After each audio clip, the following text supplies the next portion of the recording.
Ya, Assalamualaikum warahmatullahi wabarakatuh. Salam sejahtera. Selamat pagi ya, Pak Ruslan. Pagi. Jadi, selamat datang di Diskominfo Siap. podcast pada pagi hari ini. Terima kasih. Dan tentunya di pagi hari ini semoga dalam kondisi sehat walafiat ya. Alhamdulillah siap. Iya, ya. Baik, mungkin nanti sebentar bisa memperkenalkan diri, Siap. aktivitas kesehariannya. Sahabat Kominfo, di tengah-tengah kita di Diskominfo Podcast pada pagi hari ini telah hadir salah seorang narasumber ya. Beliau lebih aktif di dunia pers. Mungkin aktivitas kesehariannya Pak Ruslan? Ya, olahraga dan lain-lain. Multimedia dan pokoknya lebih cenderung ke multimedia Iya, dan medsos. medsos ya. Kemarin saya dengar punya media online ya. Iya. Iya. Suarautara.com. Suarautara.com ya. Ya. Berarti yang ada di Kabupaten Bol. Ya, siap. Ya.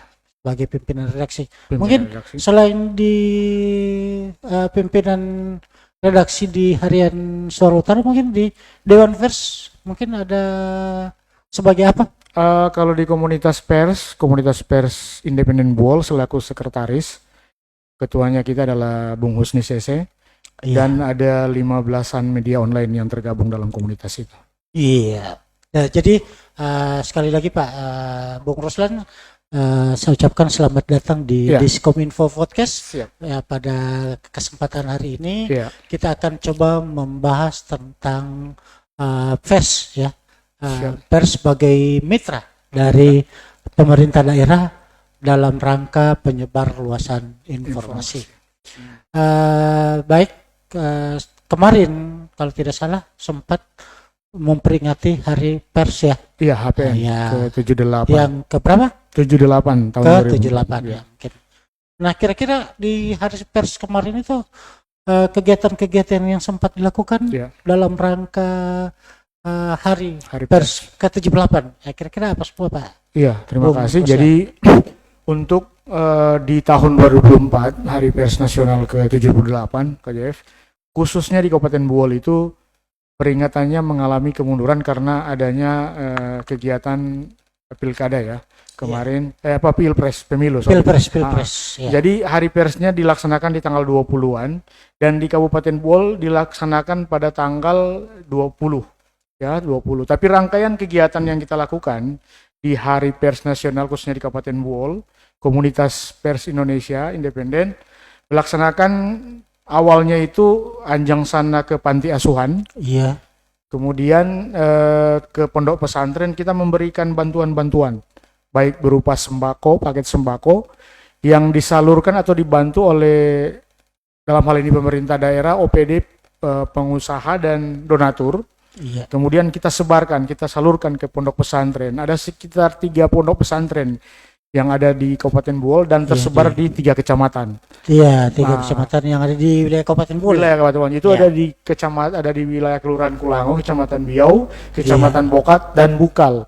Jadi kita serahkan. Selain itu di Hari Pers kita Komunitas Pers Kopi Buol melaksanakan kegiatan seminar, ya kan? Seminar di situ dan dialog kedaerahan di mana narasumber atau panelis yang kita tampilkan di situ ada pemerintah daerah, dalam hal ini Dinas Pendidikan dan Kominfo Buol, Kadis Kominfo, kemudian dari Panwaslu dan KPU, kemudian dari salah satu politisi, kemudian dari aktivis, sehingga dalam dialog itu kedaerahan diangkat terkait isu-isu kedaerahan yang kita bahas untuk memberikan pendidikan politik atau pendidikan informasi ke masyarakat.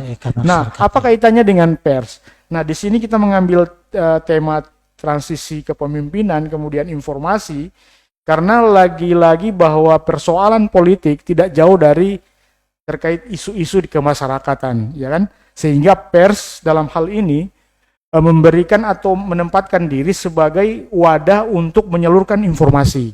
Nah, di sini kita berikan kesempatan kepada pemerintah daerah, dalam hal ini Bupati melalui Kadis Kominfo, Kadis Pendidikan, karena rata-rata peserta itu anak SD, SMP, SMA, bukan SD, SMP, SMA, memberikan pendidikan tentang informasi.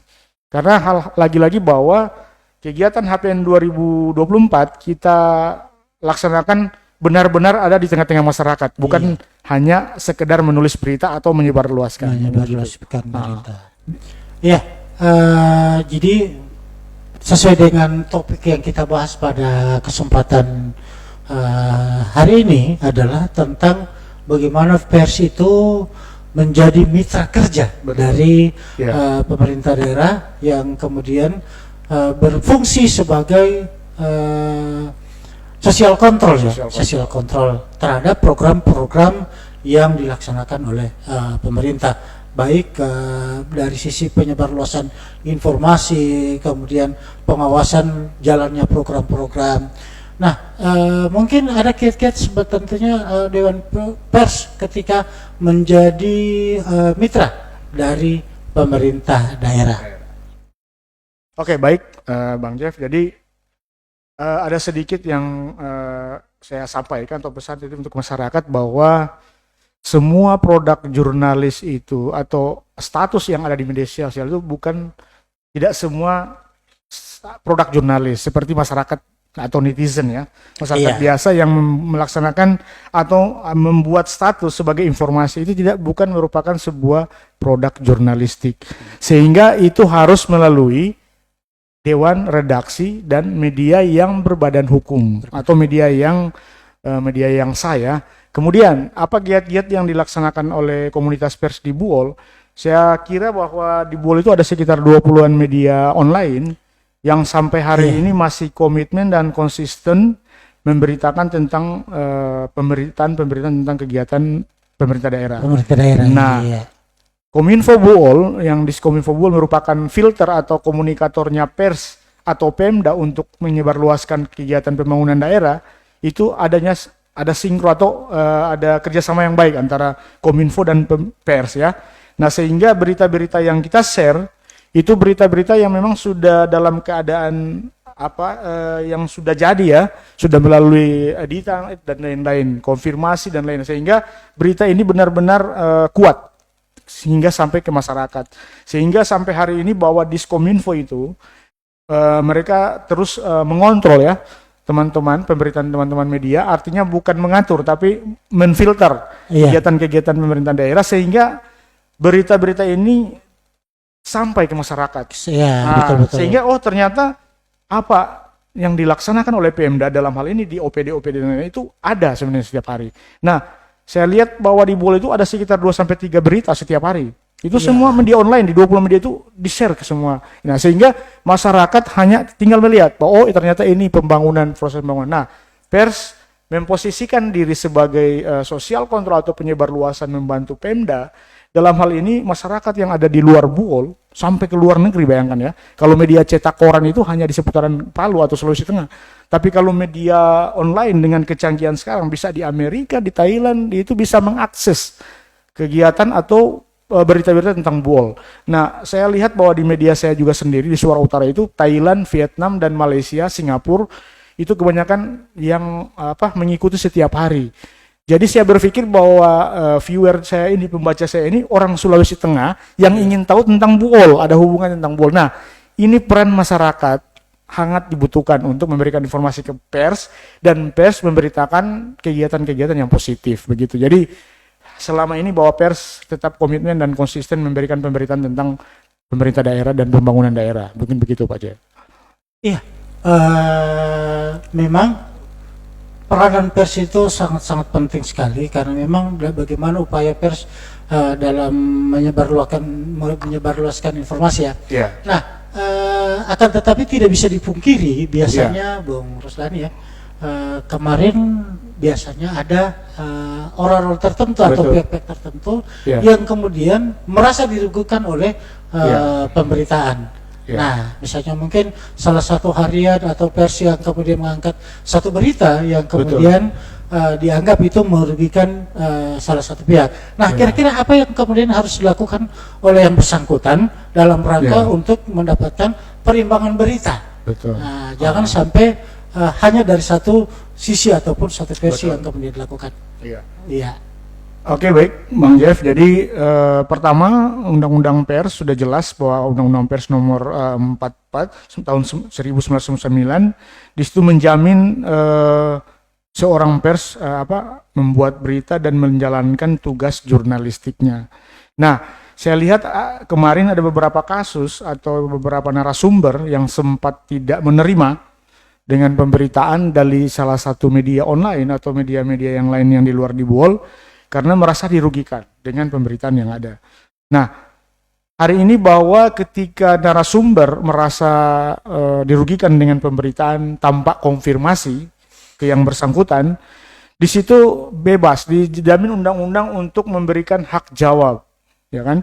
Jadi semua pemberitaan yang tanpa dikonfirmasi, kemudian beliau atau narasumber itu merasa dirugikan, dia bisa mengklarifikasi atau mempunyai hak jawab dengan media yang bersangkutan atau media yang memberitakan. Dia tidak serta-merta ketika dia punya keluarga seorang wartawan atau pers, dia akan mengklarifikasi di media yang lain gitu, yang media yang tadi itu.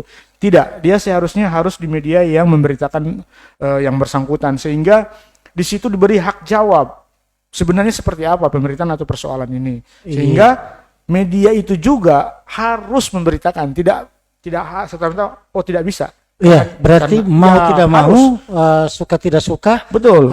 Ketika orang menggunakan hak jawabnya, klarifikasi. pers punya kewajiban untuk kemudian membuat kembali, mengklarifikasi dengan media yang sama.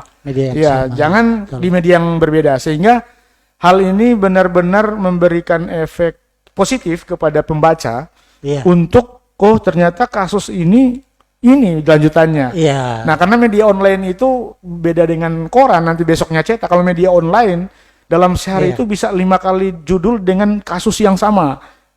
Tahap kedua klarifikasi, tahap ketiga ternyata seperti ini, dan tahap finishing berita ini, ternyata ini. Kenapa dia seperti ini, ternyata ini. Nah, itu media online, sehingga kita benar-benar melahirkan produk jurnalis yang sehat, kepada masyarakat. Karena memang media sosial Facebook ini sangat rentan dengan persoalan, apalagi hal-hal yang mereka belum tahu kebenarannya itu langsung disebar. Ini akan menimbulkan hoax di masyarakat, sehingga dalam hal ini kami sebagai pers akan berkoordinasi terus dengan Kominfo, karena Kominfo ini merupakan dasar atau ada di sebuah kabupaten untuk informasi, sektornya informasi. Betul. Sehingga kemarin kita terus melakukan koordinasi dengan Diskominfo agar berita-berita yang di-share ke masyarakat itu melalui memang kalau kode etik dia harus konfirmasi terkait sumber yang ada, jangan sembarang. Iya, betul sekali. Iya. Baik, memang kalau kita berbicara tentang persoalan pers karena memiliki fungsi sebagai social control, juga termasuk sebagai salah satu media penyebar luasan informasi. Tentunya ini kalau kita bahas full satu hari pun panjang ya. Waktunya tidak bisa kita bahas sekaligus Mungkin ada nanti di sesi-sesi berikutnya Sesi berikutnya mungkin kita akan lebih membahas lebih detail tentang persoalan pers. Sebelum kita akhiri di kesempatan kali ini tentang bagaimana peranan pers dalam penyebar luasan informasi, mungkin ada closing statement untuk mengakhiri sesi kita di kesempatan hari ini. Oke, silakan. Baik, Mbak Jeff. Jadi saya ulangi lagi bahwa dari awal kita review kegiatan HPN Buol ke-78 itu sukses dilaksanakan kemarin, dan 2 tahun sebelumnya juga kita laksanakan, dan perhatian dan apresiasi Pemda Buol dan Forkopimda itu sangat jelas terhadap perkembangan pers yang ada di Kabupaten Buol. Terjalin komunikasi yang bagus, menghadiri kegiatan kemarin semua jelas, dan beberapa program itu kita bawa ke kegiatan HPN 2024. Nah, sehingga kami berharap kedewasaan dan kecerdasan masyarakat menggunakan media sosial harus terus dilakukan. Kemudian ketika ada kegiatan atau ada peristiwa itu harus langsung melaporkan atau menghubungi teman-teman wartawan yang ada di Kabupaten Bohol. Jangan ketika hal ini belum asal atau belum jelas, beritanya sudah di-share ke Facebook atau media sosial, sehingga ke depan terjadi komunikasi yang sehat antara narasumber, kemudian pers, dan yang lain yang terkait, sehingga jangan-jangan ke depan bahwa media sosial itu digunakan ke arah yang tidak benar atau negatif. Nah, sehingga di Hari Pers ke-78 2004 kami berharap dukungan penuh dari masyarakat Bohol, Pemda Bohol, dan instansi terkait, dalam hal ini juga Diskominfo Bohol, untuk terus memberikan masukan-masukan kepada teman-teman pers yang ada di Kabupaten Bohol, sehingga proses pemberitaan penyebar luasan yang positif bagi pembangunan daerah Kabupaten Bohol benar-benar terwujud di tahun ini dan tahun-tahun ke depan. Sehingga kami berharap mungkin itu dukungan penuh kepada kami. Semoga pers bisa memberikan bantuan atau menjadikan pilar pemberitaan penyebar luasan yang baik untuk perkembangan Kabupaten Bohol. Mungkin hanya itu, Bang Jeff. Terima kasih. Oke, iya. Jadi memang tidak terasa ya, hampir 15 menit lebih ya kita bincang-bincang di kesempatan hari ini, dan tentunya semoga kegiatan-kegiatan seperti ini mungkin akan lebih, silaturahmi ini akan lebih sering kita lakukan. Baik, terima kasih kepada Bung Ruslan. Terima kasih Bang telah hadir di Diskominfo Podcast pada kesempatan hari ini.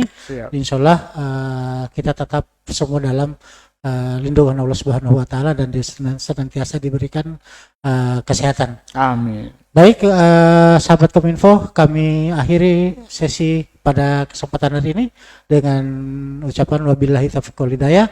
Wassalamualaikum warahmatullahi wabarakatuh. Salam informasi.